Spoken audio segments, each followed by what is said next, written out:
हरियाणा के पूर्व deputy CM और जेजेपी नेता दुष्यंत चौटाला ने हरियाणा सरकार को लेकर बड़ा बयान दे दिया है। चौटाला ने कहा है कि अल्पमत की बीजेपी सरकार को अगर गिराया जाए तो हम सरकार गिराने में बाहर से समर्थन कर देंगे।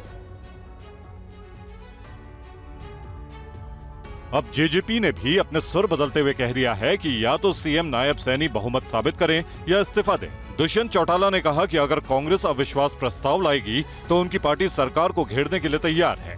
कि इस सरकार को ड्यूरिंग इलेक्शंस घेरा जाए तो हम इस पर पूरी तौर पर विचार करेंगे कि बाहर से इस सरकार को घेरने के लिए उनका समर्थन। दुष्यंत चौटाला ने दावा किया है कि उनके सभी 10 विधायक पार्टी का फैसला मानेंगे।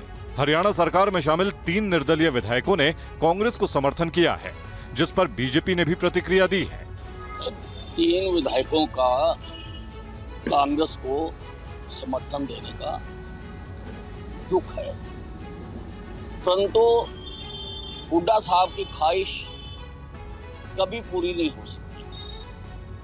अभी कई तीर हैं हमारे तरकश में। निर्दलीय विधायक रणधीर गोलन, धर्मपाल गौंदर और सोमवीर सांगवान ने बीजेपी का साथ छोड़ दिया है। यूपी के सीएम योगी आदित्यनाथ ने कांग्रेस पर बांटो और राज करो की नीति पर चलने का आरोप लगाया है। उन्होंने कहा है कि कांग्रेस ओबीसी आरक्षण में सेंध लगाने की कोशिश कर रही है। 1947 में कांग्रेस ने सफल होने दिया और देश का बंटवारा पहले किया। आजादी के बाद जाति के नाम पर, क्षेत्र के नाम पर, भाषा के नाम पर देश के अंदर वर्ग संघर्ष करा करके आतंकवाद, नक्सलवाद, अलगाववाद, ये सब तो कांग्रेस की देन है। और यूपीए चेयरपर्सन के रूप में श्रीमती सोनिया गांधी जी ने 2004 से 2014 के बीच में क्या किया था, कौन नहीं जानता उस समय। क्या ये सच नहीं कि ओबीसी के आरक्षण पर सेंध लगाने के लिए उस समय जस्टिस रंगनाथ मिश्रा की कमेटी इन्होंने गठित की थी और कमेटी ने संस्तुति की थी कि ओबीसी के आरक्षण में से 6% आरक्षण मुसलमानों को दे दिया जाए। तो भारतीय जनता पार्टी ने उस समय और एनडीए ने उस समय विरोध किया था। इनके मंसूबे पूरे नहीं हो पाए। और बहुजन समाज पार्टी की मुखिया मायावती ने अपने भतीजे आकाश आनंद को पार्टी के नेशनल कोऑर्डिनेटर और अपने उत्तराधिकारी की जिम्मेदारी से अलग कर दिया है। साथ ही उन्हें अपरिपक्व भी करार दिया है। मायावती ने 10 दिसंबर 2023 को भतीजे आकाश आनंद को अपना उत्तराधिकारी घोषित किया था। उन्होंने पार्टी पदाधिकारियों को संदेश दिया था कि आकाश के सहारे वो बीएसपी को आगे बढ़ाएंगे।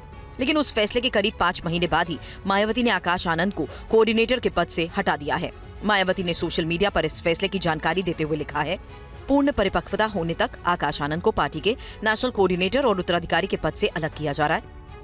मायावती के इस फैसले ने सबको चौंका दिया। बीजेपी और कांग्रेस दोनों ने मायावती पर बड़ा हमला बोला। बीजेपी ने तो मायावती पर बीएसपी के मिशन को कमीशन में बदलने का आरोप लगा दिया।